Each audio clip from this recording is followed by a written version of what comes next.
anger, fear, disgust, happiness, sadness, surprise, normal, anxiety, love, depression, contempt, pride, shame, and envy. These 14 factors can make or break your life, and now it's up to you to balance them out. Let's start with anger. Have you ever been in a state of mind where you just felt like there's nobody to listen to you? You can't explain yourself well enough to where people just are interested after the first 30 seconds. Well, I'd like to introduce you to Neurological Deep Dive, where we're actually interested in hearing the happy things, the sad things, the controversial things that you have to discuss. Talk to us. Neurological Deep Dive. Welcome to our podcast. Anger and emotions are strategically comprehensive. You must always stay calm and objective. But if you can make your enemies angry while staying calm yourself, you gain a decided advantage. You put your enemies off balance, you find a chink in their vanity through which you can rattle them and hold all of the strings. Being angry is arduous in nature. It allows you to have a lot of problems with your health, such as headaches, abdominal pain, insomnia, increased anxiety, depression, high blood pressure, skin problems such as eczema, and heart attacks. So maybe we should look for the opposite of anger. Let's see how anger got defeated and staying calm prevailed. In January of 1809, an agitated and anxious Napoleon hurried back to Paris from his Spanish wars. Spies and confidants had confirmed a rumor that his foreign minister Talleyrand had conspired against him with Fouché, the minister of the police. Immediately on arriving in the capital, the shocked emperor summoned his minister to the palace, following them into the meeting right after their arrival. He began pacing up and down and started rumbling vulgarities about the plotters working against him, speculators bringing down the stock market, legislators denying his policies, and his own ministers undermining him. As Napoleon talked, Talleyrand leaned on a mantelpiece looking completely indifferent. Facing to Talleyrand directly, Napoleon announced, "For these ministers, treason has begun when they permit themselves to doubt." At the word treason, the ruler expected his minister to be afraid. Talleyrand only smiled, calm and broad. The sight of an insubordinate apparently serene in the face of charges that could get him hanged pushed Napoleon to the edge. Finally, Napoleon exploded. "You are a coward," he screamed into Talleyrand's face. "A man with no face. Nothing scared you. You would sell your own father. I have showered you with riches, and yet there is nothing you wouldn't do to hurt me." The other ministers looked at each other in disbelief. They had never seen this fearless general, the conqueror of most of Europe, so unhinged. "You deserve to be broken like glass," Napoleon continued, stomping. "I have the power to do it, but I have too much contempt for you to bother. Why don't I have you hung from the gate of Tuileries?" But there is still time for that, yelling. Almost out of breath, his face red, his eyes bulging, he went on. "You, by the way, are nothing but shit in a stink stocking. What about your wife? You never told me that son Carlos was your wife's lover." "Indeed, sir, it did not occur to me that this information had any bearing on your majesty's glory or my own," said Talleyrand, calmly, completely unflustered. After a few moments, Napoleon walked away. Talleyrand slowly crossed the room, moving with his characteristic limp. As an attendant helped him with his cloak, he turned to his fellow ministers, all afraid that they'd never see him again, and he said, "What a pity, gentlemen. Such a great man should have such bad manners." Despite his anger, Napoleon did not arrest his foreign minister. He merely relieved him of his duties and banished him from the court, believing that for this man humiliation would be punishment enough. So what we see here is composing yourself in the face of adversity allows you to live. In retrospect, smiling in the face of things that are more daunting than actually usually expected tends to give you a better perspective on how to deal with these things as they come about. Dealing with emotions tend to make you less than what you normally would have been if you were dealing with the situation calmly. Generally, dealing with emotions, well, let's say it like this, emotions are not really your friend. It's like whenever a tea kettle starts to boil over, it'll start whistling first. Anger is your whistle. Before the teapot boils over, it starts whistling. So when your early warning system goes off, it's a way to tell yourself that I have to do something to keep my composure, keep myself in a state where I can constantly think correctly and objectively. Anger control is important for helping you avoid saying or doing something you may regret. Before anger escalates, you can use specific strategies for controlling anger. Number 1. Count down or up. If you're really angry, start at 100. In the time it takes you to count, your heart rate will slow and your anger will likely subside. Take a breather. Your breathing becomes shallower and speeds up as you grow angry. Reverse the trend and your anger by taking slower deep breaths from your nose and exhaling from your mouth for several moments. Take a walk. Exercise can help calm your nerves and reduce anger. Go for a walk, ride a bike, or hit a few balls of golf. Anything to get your limbs pumping is good for the mind and body. Repeat a mantra. Find a word or a phrase that helps you calm down and focus. Like woo-saw from Bad Boys. Remember that? Woo-saw. Repeat that phrase. Take it easy. You'll be okay. They're all good examples. Neck rolls, shoulder rolls are good examples of non-strenuous yoga-like movements that can help you control your body and harness your emotions. No fancy equipment required. Isn't that awesome? Play some music. Let music carry you away from your feelings. Put some earbuds in or slip out to your car. Crank up your favorite music and hum. That usually helps for me. Or if you have the voice of a choking raven like I do, sing embarrassing loud. No one's going to hear you anyway. Works for me all the time. Dancing is also great. I love to sashay my anger away. It's scientifically proven that dancing and music is a mood stabilizer. Here's a real important and key factor to controlling anger. Is shutting up. Stop talking when you're steamed. You may be more tempted to let angry words fly, but you're more likely to do more harm than good. Pretend like your lips are glued shut just like you did as a kid. The moment without speaking will give you the time to collect your thoughts correctly. Remember when you used to do something stupid when you was a kid and they would give you a timeout? Do that to yourself. Give yourself a break. Sit away from others.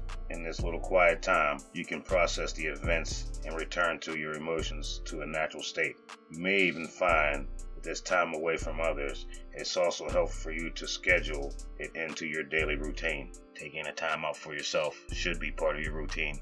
Do something good for someone else. Pour your energy and emotions into something that is healthy and positive. Try starting a journal if you don't have one. Write in your journal. Write what you can't say. Perhaps you can write the words that can't come out of your mouth.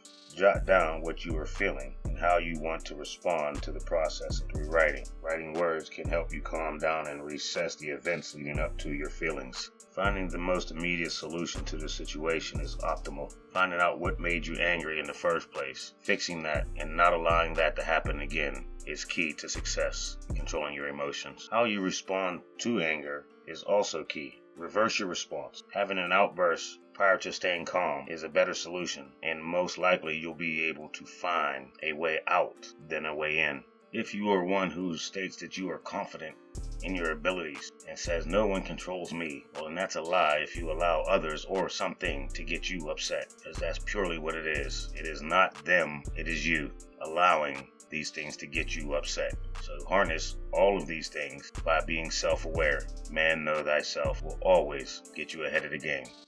Hola, mi compañero. ¿Tu bueno? I speak English. Right on. Hey, so when dealing with your emotions, what is the most complex emotion that you have to deal with? That's a tough question. I feel like the hardest emotion I deal with used to be anger for me. Okay. I used to really struggle with that a lot because I would get angry over like just anything. Minute issues. Yeah, just the smallest things, and then it spiral out of control. Now, were those emotions coming from something stem from something missing from your life, or was it something that was in your life that needed to be exited? Did you ever actually do any diagnosis on how those emotions come about? I feel like I tried at one point and I kind of just gave up because I just figured, well, it's not really about the why as long as you're actively trying to deal with it. Well, the why is actually very beneficial to find out first. Like, for instance, when you find out who you are, you can't really get anywhere in the future without knowing where you came from. Right. So, to know where this anger came from is exactly the way to get to defeat it. So, the why is very critical. and figuring out what is going on with that emotion first. So when you were dealing with that, how did you calm down? Coping mechanisms. Such as? Walking away. Listening to music. Breathing. I don't work out. So. Well, that would have been a good motivational. That would have been a good coping mechanism, but I don't work out.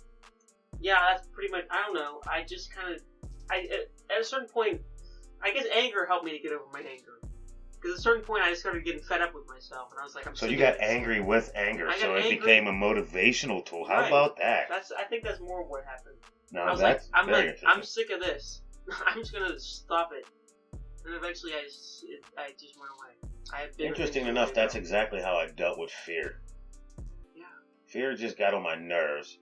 So every time something that makes me afraid, I chase it. I attack it full-fledged.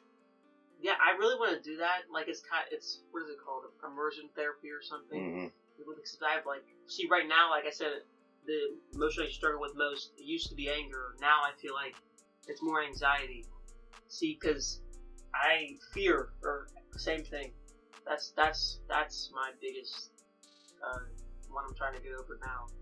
So it went from anger to fear. Fear consumes a lot of people. And generally what holds individuals back from actually pursuing their dreams or pursuing something that actually makes them happy or content or whatever, or pursuing another individual, is generally fear. Fear of being rejected, fear of being hurt, fear of being told no, just simply as that. I have a fear of failure, I think. I am a perfectionist. You know, fear can be a great motivator. Yes, I suppose. Yes, you suppose.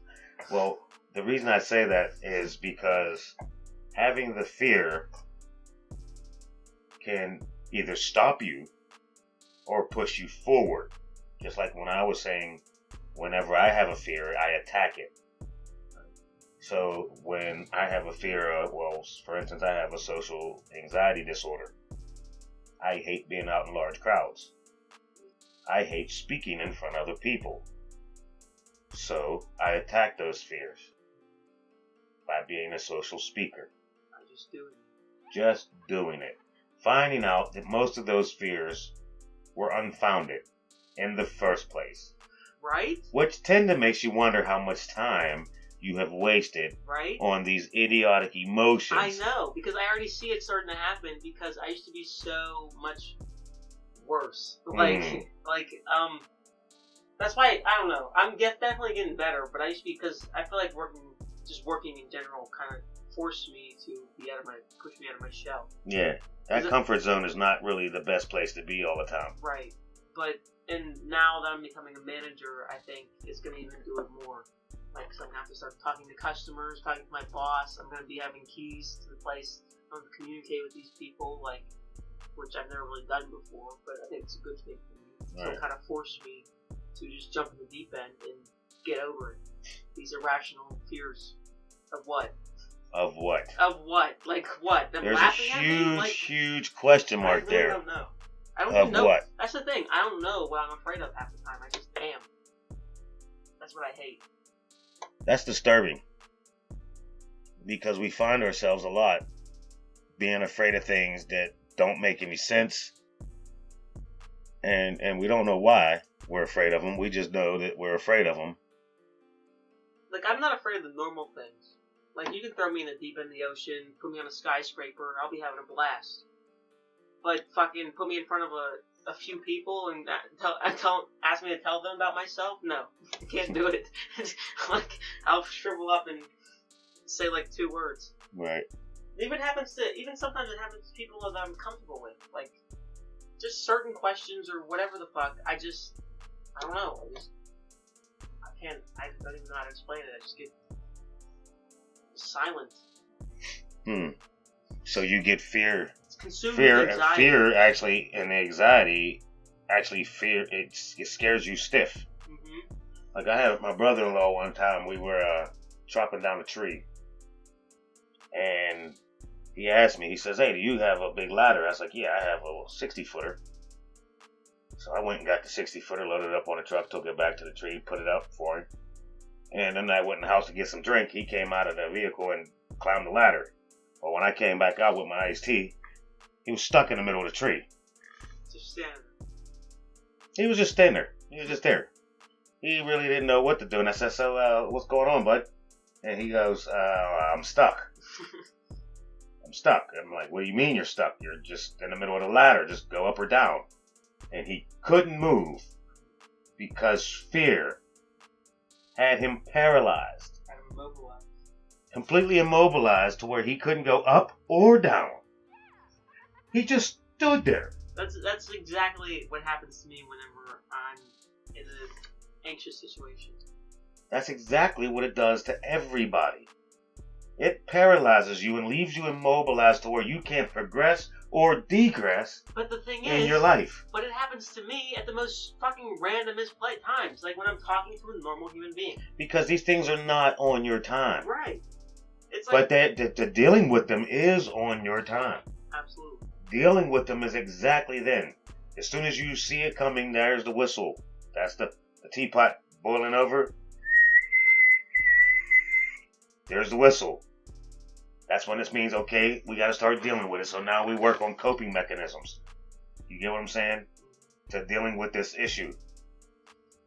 And that is the premise of all of these things, is working with what you have to fix the idiosyncrasies or trials and tribulations that you are going through. At the core of our beliefs, we wish for better race relations for all. Thank you for listening to our podcast.